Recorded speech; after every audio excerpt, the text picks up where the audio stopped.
O Grande Conflito. Capítulo 11. Os príncipes amparam a verdade. Um dos mais nobres testemunhos já proferidos pela Reforma foi o protesto apresentado pelos príncipes cristãos na Alemanha, na Dieta de Spira, em 1529. A coragem, fé e firmeza daqueles homens de Deus alcançaram para os séculos que se seguiram a liberdade de pensamento e consciência. O protesto deu à Igreja Reformada o nome de protestante. Seus princípios são a própria essência do protestantismo. Uma época tenebrosa e ameaçadora havia chegado para a Reforma. Apesar do Edito de Worms declarando Lutero proscrito e proibindo o ensino ou a crença de suas doutrinas, até ali prevalecera no Império a tolerância religiosa. A providência divina repelira as forças que se opunham à verdade. Carlos V estava inclinado a aniquilar a Reforma, mas muitas vezes, quando levantara a mão para dar o golpe, fora obrigado a desviá-lo. Repetidas vezes a imediata destruição de tudo que ousava opor-se a Roma parecia inevitável, mas no momento crítico os exércitos dos turcos apareciam na fronteira oriental, ou o rei da França, ou mesmo o próprio Papa, cioso da crescente grandeza do imperador, contra ele faziam guerra, e assim, entre a contenda e o tumulto das nações, a Reforma teve oportunidade de fortalecer-se e estender-se. Finalmente, entretanto, os soberanos católicos coagiram seus feudos a que fizessem causa comum contra os reformadores. A Dieta de Spira, em 1526, dera a cada estado ampla liberdade em matéria religiosa até a reunião de um concílio geral. Mas, mal haviam passado os perigos que asseguraram aquela concessão, o imperador convocou uma segunda dieta a se reunir em Spira, em 1529, com o fim de destruir a heresia. Os príncipes deveriam ser induzidos, por meios pacíficos, sendo possível, a se colocarem contra a Reforma, mas se tais meios falhassem, Carlos estava preparado para recorrer à espada. Os romanistas estavam jubilosos. Compareceram em Spira em grande número, manifestando abertamente sua hostilidade para com os reformadores e todos os que os favoreciam. Disse Melanchthon: "Nós somos a execração e a escória do mundo, mas Cristo olhará para o seu pobre povo e o preservará." Aos príncipes evangélicos que assistiam à dieta, foi até proibido que se pregasse o evangelho em sua residência.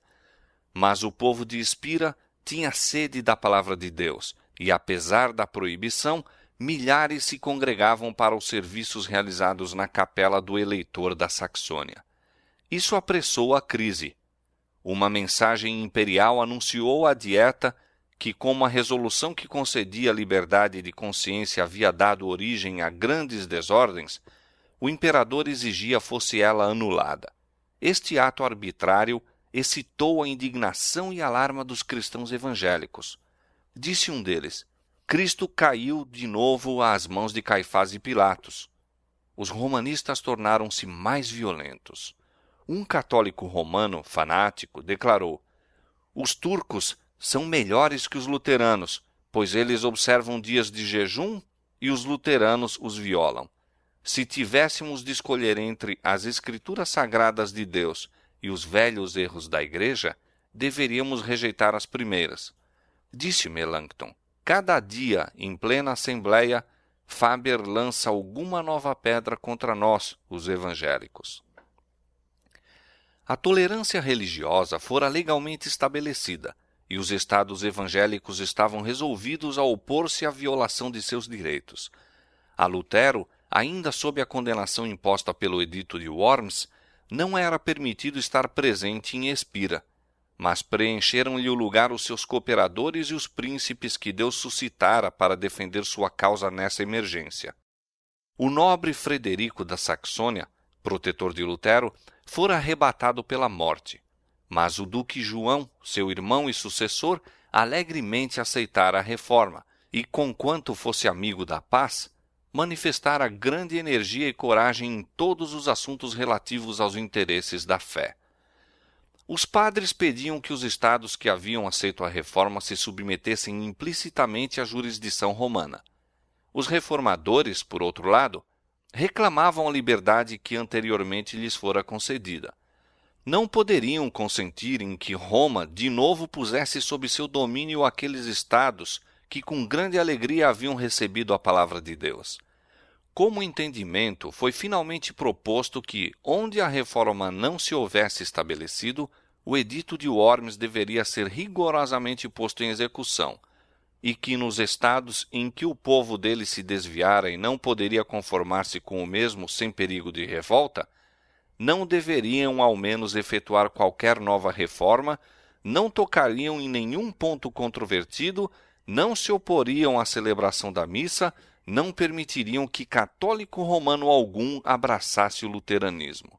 Essa medida foi aprovada na Dieta, com grande satisfação dos sacerdotes e prelados papais. Se esse edito fosse executado, a reforma não poderia nem estender-se, onde por enquanto era desconhecida, nem estabelecer-se sobre sólidos fundamentos, onde já existia. A liberdade da palavra seria proibida, não se permitiriam conversões, e exigiu-se dos amigos da reforma de pronto se submetessem a essas restrições e proibições. As esperanças do mundo pareciam a ponto de se extinguir. O restabelecimento da hierarquia romana infalivelmente traria de novo os antigos abusos, e encontrar-se-ia facilmente uma ocasião para completar a destruição de uma obra já tão violentamente abalada pelo fanatismo e dissensão.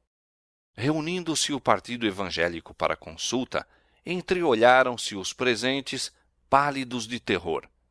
De um para outro circulava a pergunta: que se poderá fazer? Graves lances em relação ao mundo eram iminentes. Submeter-se-ão os chefes da reforma e aceitarão o edito? Quão facilmente, nessa crise, em verdade tremenda, poderiam os reformadores ter argumentado consigo mesmos de maneira errônea? Quantos pretextos plausíveis e boas razões poderiam ter encontrado para a submissão? Aos príncipes luteranos era garantido o livre exercício de sua religião. O mesmo favor era estendido a todos os seus súditos que, anteriormente à aprovação daquela medida, haviam abraçado as ideias reformadas. Não deveria isto contentá-los? Quantos perigos não evitaria a submissão? Em quantos acasos e conflitos desconhecidos não haveria oposição de lançá-los? Quem sabe que oportunidades poderá trazer o futuro? Abracemos a paz. Agarremos o ramo de oliveira que Roma apresenta e curemos as feridas da Alemanha. Com argumentos semelhantes a estes, poderiam os reformadores ter justificado a adoção de uma conduta que, com certeza, em não muito tempo, resultaria na total destruição de sua causa. Felizmente, consideraram o princípio sobre o qual aquele acordo se baseava e agiram com fé. Qual era o princípio? Era o direito de Roma coagir a consciência e proibir o livre exame. Mas não deveriam eles próprios e seus súditos protestantes gozar de liberdade religiosa? Sim, como um favor especialmente estipulado naquele acordo, mas não como um direito. Quanto a tudo que daquele acordo se exteriorizava, deveria governar o grande princípio da autoridade. A consciência estaria fora de seus domínios. Roma era juiz infalível e deveria ser obedecida. A aceitação do acordo proposto teria sido a admissão virtual de que a liberdade religiosa se devesse limitar à Saxônia reformada, e quanto ao resto todo da cristandade, o livre exame e a profissão da fé reformada seriam crimes e deveriam ser castigados com a masmorra e a tortura. Poderiam eles consentir em localizar a liberdade religiosa? Admitir a proclamação de que a reforma fizera seu último converso? Que conquistara seu último palmo de terra? E que, onde quer que Roma exercesse seu domínio naquela hora, ali deveria perpetuar-se esse domínio? Poderiam os reformadores alegar que eram inocentes do sangue daquelas centenas e milhares que, em consequência desse acordo, teriam que perder a vida nas terras papais? Isto seria trair, naquela hora suprema, a causa do Evangelho e das liberdades da cristandade. Antes, sacrificariam eles tudo, mesmo os domínios, a coroa e a vida. Rejeitemos esse decreto, disseram os príncipes. Em assuntos de consciência, a maioria não tem poder. Os delegados declararam: é ao decreto de 1526 que devemos a paz que o Império goza. Sua abolição encheria a Alemanha de perturbações e divisão. A Dieta não tem competência para fazer mais do que preservar a liberdade religiosa até que o concílio se reúna. Proteger a liberdade de consciência é dever do Estado, e isto é o limite de sua autoridade em matéria de religião. Todo governo secular que tente legislar sobre observâncias religiosas ou impô-las pela autoridade civil está a sacrificar o próprio princípio pelo qual os cristãos evangélicos tão nobremente lutaram. Os católicos romanos decidiram-se a derrubar o que denominaram ousada obstinação. Começaram procurando ocasionar divisões entre os sustentáculos da reforma e intimidar a todos os que não se haviam abertamente declarado em seu favor.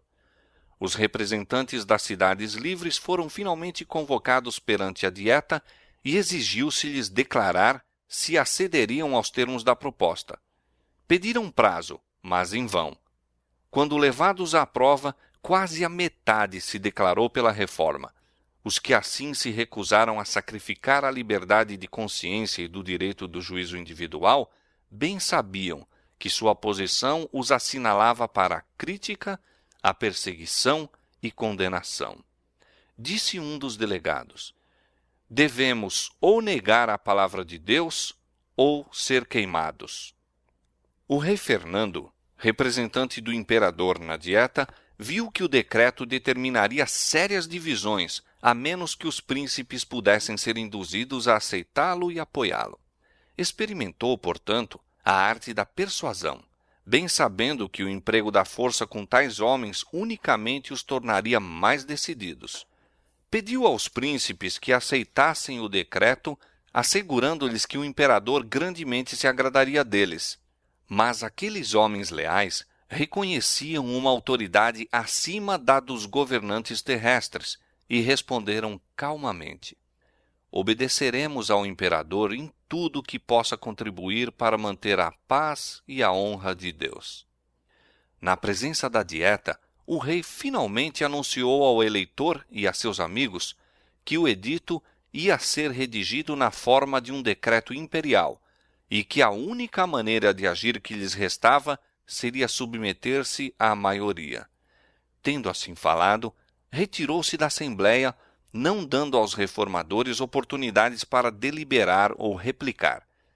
Sem nenhum resultado, enviaram uma delegação pedindo ao rei que voltasse.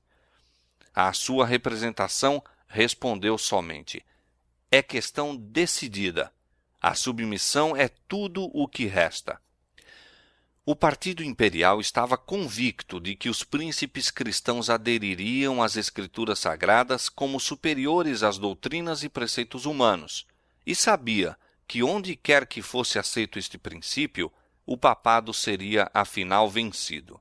Mas, semelhantes a milhares que têm havido desde esse tempo, apenas olhavam para as coisas que se veem, lisonjeando-se de que a causa do imperador e do papa era forte e a dos reformadores fraca.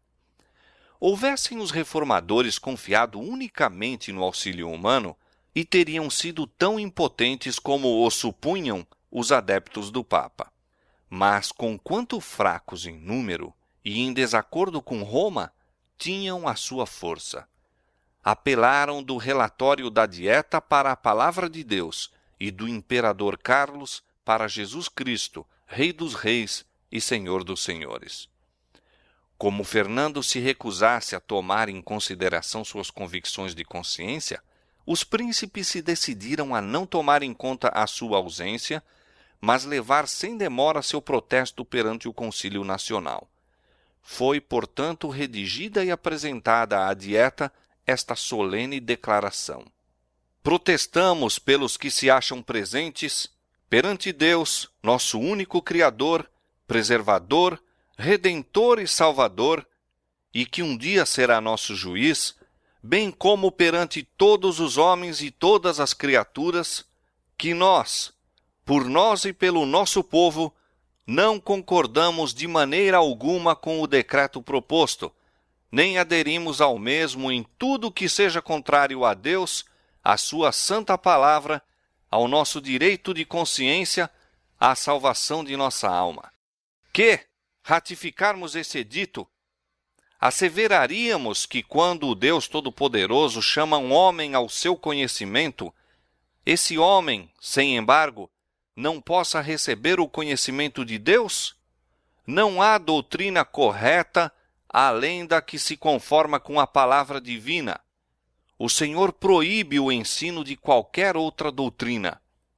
As Sagradas Escrituras devem ser explicadas por outros textos mais claros. Este santo livro é, em todas as coisas necessárias ao cristão, fácil de compreender e destinado a dissipar as trevas. Estamos resolvidos, com a graça de Deus, a manter a pregação pura e exclusiva de sua santa palavra, tal como se acha contida nos livros bíblicos do Velho e Novo Testamentos, sem lhe acrescentar coisa alguma que lhe possa ser contrária. Esta palavra é a única verdade, é a regra segura para toda a doutrina e de toda a vida, e nunca pode falhar ou iludir-nos. Aquele que edifica sobre este fundamento resistirá a todos os poderes do inferno, ao passo que todas as vaidades humanas que se estabelecem contra ele cairão perante a face de Deus. Por esta razão, rejeitamos o jugo que nos é imposto. Ao mesmo tempo, estamos na expectativa de que Sua Majestade Imperial procederá em relação a nós como príncipe cristão que ama a Deus sobre todas as coisas, e declaramo-nos prontos a tributar-lhe, bem como a vós, graciosos fidalgos, toda a afeição e obediência que sejam nosso dever justo e legítimo. Esta representação impressionou profundamente a dieta. A maioria estava tomada de espanto e alarma ante a ousadia dos que protestavam. O futuro parecia-lhes tempestuoso e incerto. Dissensão, contenda, derramamento de sangue pareciam inevitáveis. Os reformadores, porém, certos da justiça de sua causa e confiando no braço da onipotência, estavam cheios de coragem e firmeza. Os princípios contidos nesse célebre protesto constituem a própria essência do protestantismo. Ora, este protesto se opõe a dois abusos do homem em matéria de fé. O primeiro é a intromissão do magistrado civil e o segundo, a autoridade arbitrária da Igreja. Em lugar desses abusos, coloca o protestantismo o poder da consciência acima do magistrado e a autoridade da palavra de Deus sobre a Igreja visível. Em primeiro lugar, rejeita o poder civil em assuntos divinos e diz com os profetas e apóstolos: mais importa obedecer a Deus do que aos homens. Na presença da coroa de Carlos V, ele ergue a coroa de Jesus Cristo, mas vai mais longe. Firma o princípio de que todo o ensino humano deve subordinar-se aos oráculos de Deus. Os protestantes haviam, demais, asseverado seu direito de livremente proferir suas convicções sobre a verdade. Não haveriam de crer e obedecer somente, mas também ensinar o que a palavra de Deus apresenta, e negavam ao padre ou magistrado o direito de intervir. O protesto de Espira foi um testemunho solene contra a intolerância religiosa e uma asseveração do direito de todos os homens de adorarem a Deus segundo os ditames de sua própria consciência. A declaração tinha sido feita. Estava escrita na memória de milhares e registrada nos livros do céu, onde nenhum esforço humano poderia apagá-la. Toda a Alemanha evangélica adotou o protesto como a expressão de sua fé. Por toda parte contemplavam os homens, nesta declaração, a promessa de uma era nova e melhor. Disse um dos príncipes aos protestantes de Espira: queira o Todo-Poderoso, que vos deu graça para confessá-lo enérgica, livre e destemidamente, preservar-vos nessa firmeza cristã até o dia da eternidade. Houvesse a reforma, depois de atingir certo grau de êxito, consentido em contemporizar a fim de conseguir favor do mundo, e teria sido infiel para com Deus e para consigo mesma, além de assegurar a sua própria destruição. A experiência desses nobres reformadores contém uma lição para todas as eras subsequentes. A maneira de agir de Satanás contra Deus e sua palavra não mudou. Ele ainda se opõe a que sejam as Escrituras adotadas como guia da vida, tanto quanto o fez no século XVI. Há em nosso tempo um vasto afastamento das doutrinas e preceitos bíblicos, e há necessidade de uma volta ao grande princípio protestante, a Bíblia e a Bíblia só, como regra de fé e prática. Satanás ainda está a trabalhar com todos os meios de que pode dispor, a fim de destruir a liberdade religiosa. O poder anticristão que os protestantes de Espira rejeitaram está hoje com renovado vigor, procurando restabelecer sua perdida supremacia. A mesma inseparável adesão à palavra de Deus que se manifestou na crise da Reforma é a única esperança de reforma hoje. Apareceram então sinais de perigo para os protestantes. Houve também sinais de que a mão divina estava estendida para proteger os fiéis. Foi por esse tempo que Melanchthon apressadamente conduziu pelas ruas de Espira, em direção ao Reno, seu amigo Simão Grinaeus, instando com ele a que atravessasse o rio.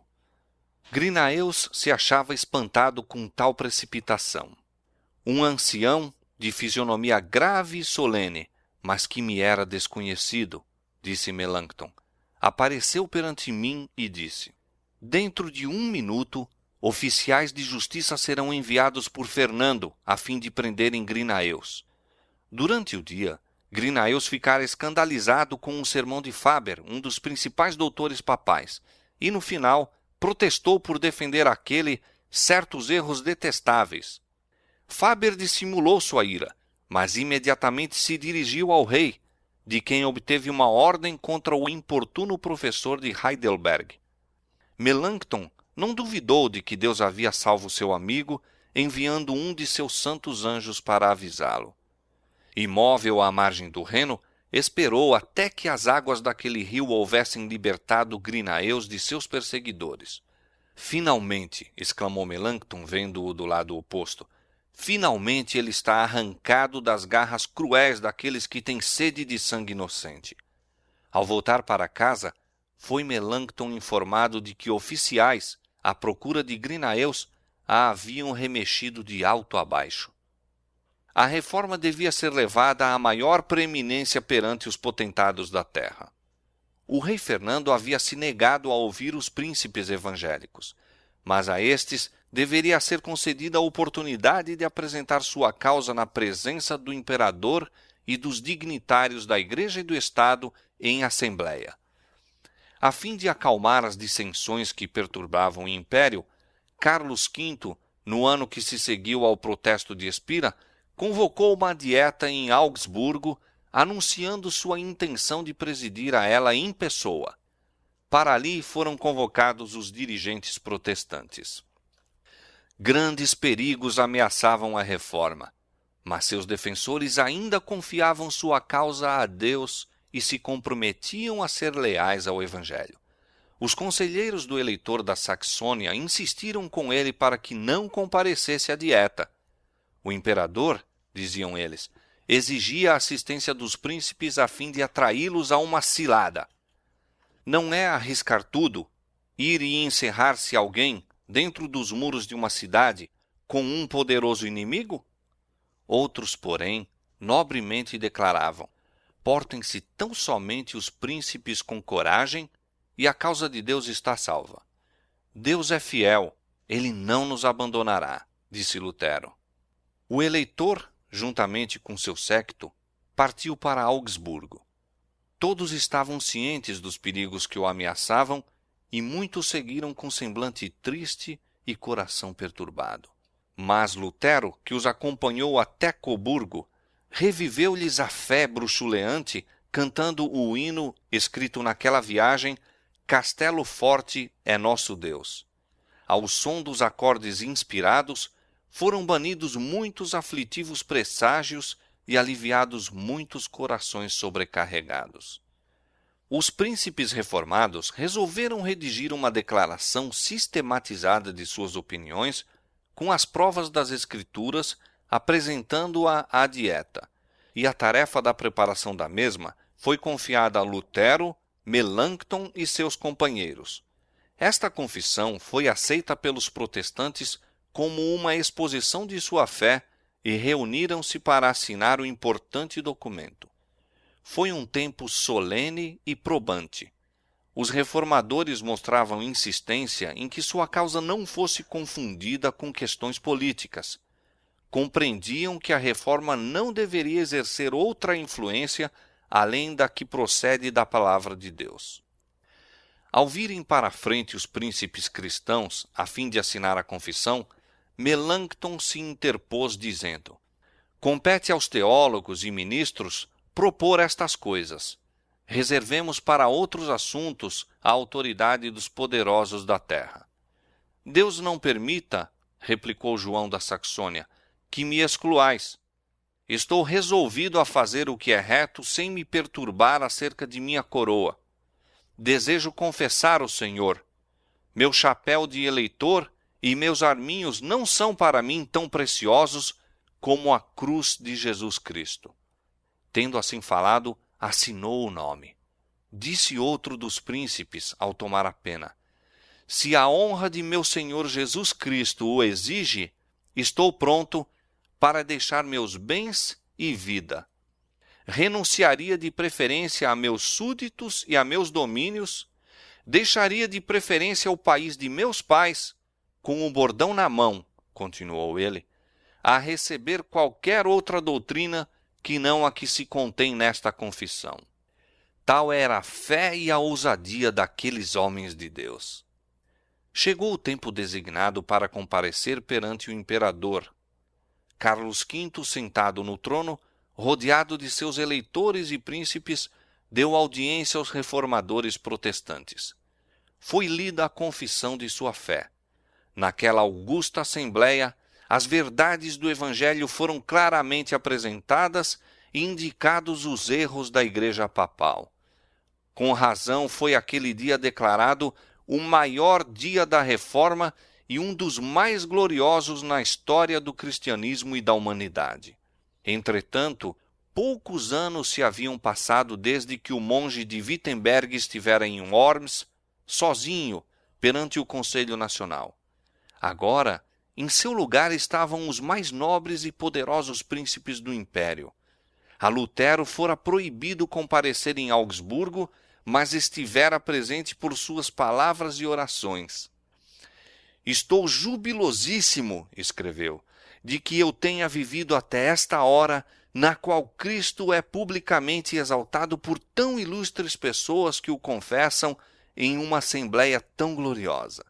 Assim, cumpriu-se o que dizem as Escrituras. Falarei dos teus testemunhos perante os reis. Salmo 119, verso 46.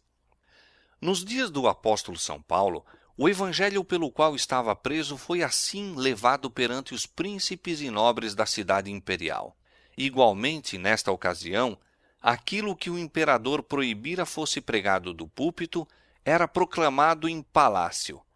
Aquilo que muitos tinham considerado inconveniente que os próprios servos ouvissem, era com admiração ouvido pelos senhores e fidalgos do império.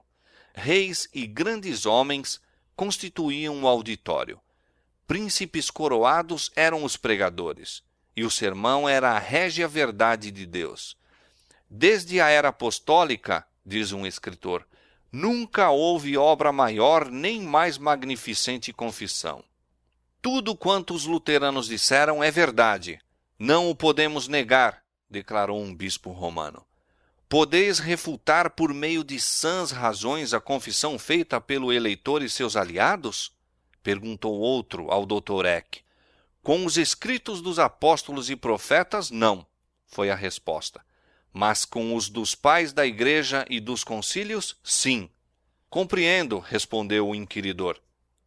Os luteranos, segundo vós o dizeis, estão com as escrituras e nós nos achamos fora delas. Alguns dos príncipes da Alemanha foram ganhos para a fé reformada. O próprio imperador declarou que os artigos protestantes não eram senão a verdade. A confissão foi traduzida para muitas línguas e circulou por toda a Europa, e tem sido, em sucessivas gerações, aceita por milhões como a expressão de sua fé. Os fiéis servos de Deus não estavam labutando sós. Enquanto principados, potestades e hostes espirituais da maldade nos lugares celestiais se coligavam contra eles, o Senhor não se esquecia de seu povo. Se pudessem seus olhos abrir-se, teriam visto uma prova da presença e auxílio divinos tão assinalada como fora concedida aos profetas de outrora. Quando o servo de Eliseu mostrou a seu senhor o exército hostil que o cercava, excluindo toda a possibilidade de escape, o profeta orou: Senhor, peço-te que lhe abras os olhos para que veja. E eis que a montanha estava cheia de carros e cavalos de fogo, o exército do céu estacionado para proteger o homem de Deus. Desta maneira guardaram os anjos os obreiros na causa da reforma. Um dos princípios mais firmemente mantidos por Lutero era que não deveria haver recurso ao poder secular em apoio da reforma e tampouco apelo às armas para a sua defesa.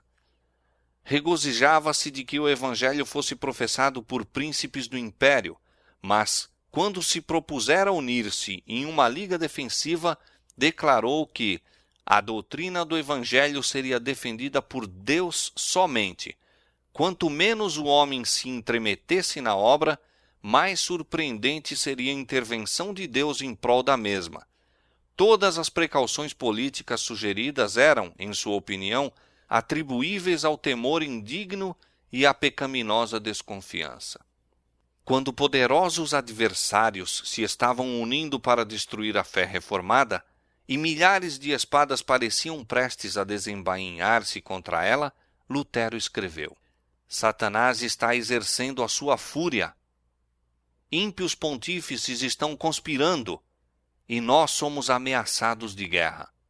Exortai o povo a contender valorosamente perante o trono do Senhor, pela fé e oração, de modo que nossos inimigos, vencidos pelo Espírito de Deus, possam ser constrangidos à paz. Nossa principal necessidade, nosso trabalho principal é a oração. Saiba o povo que no momento se encontra exposto ao gume da espada e à cólera de Satanás e ore. Novamente, em data posterior, referindo-se à aliança sugerida pelos príncipes reformados, Lutero declarou que a única arma empregada nesta luta deveria ser a espada do Espírito. Escreveu ao eleitor da Saxônia: Não podemos, perante nossa consciência, aprovar a aliança proposta. Morreríamos 10 vezes de preferência a ver nosso evangelho fazer derramar uma gota de sangue. Nossa parte é sermos semelhantes a cordeiros no matadouro. Temos de tomar a cruz de Cristo. Seja a vossa alteza sem temor. Faremos mais com as nossas orações do que todos os nossos inimigos com sua jactância. Tão somente, não sejam vossas mãos manchadas com o sangue de irmãos. Se o imperador exigir que sejamos entregues aos seus tribunais, estamos prontos a comparecer. Não podeis defender a nossa fé. Cada um deve crer com seu próprio risco e perigo. Do local secreto da oração proveio o poder que abalou o mundo na grande reforma. Ali, com santa calma, os servos do Senhor colocaram os pés sobre a rocha de suas promessas.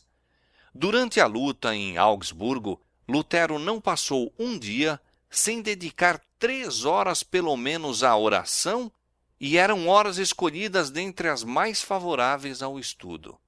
Na intimidade de sua recâmara, era ele ouvido a derramar sua alma perante Deus em palavras cheias de adoração, temor e esperança, como quando alguém fala a um amigo. Eu sei que tu és nosso Pai e nosso Deus, dizia ele, e que dispersarás os perseguidores de teus filhos, pois tu mesmo corres perigo conosco.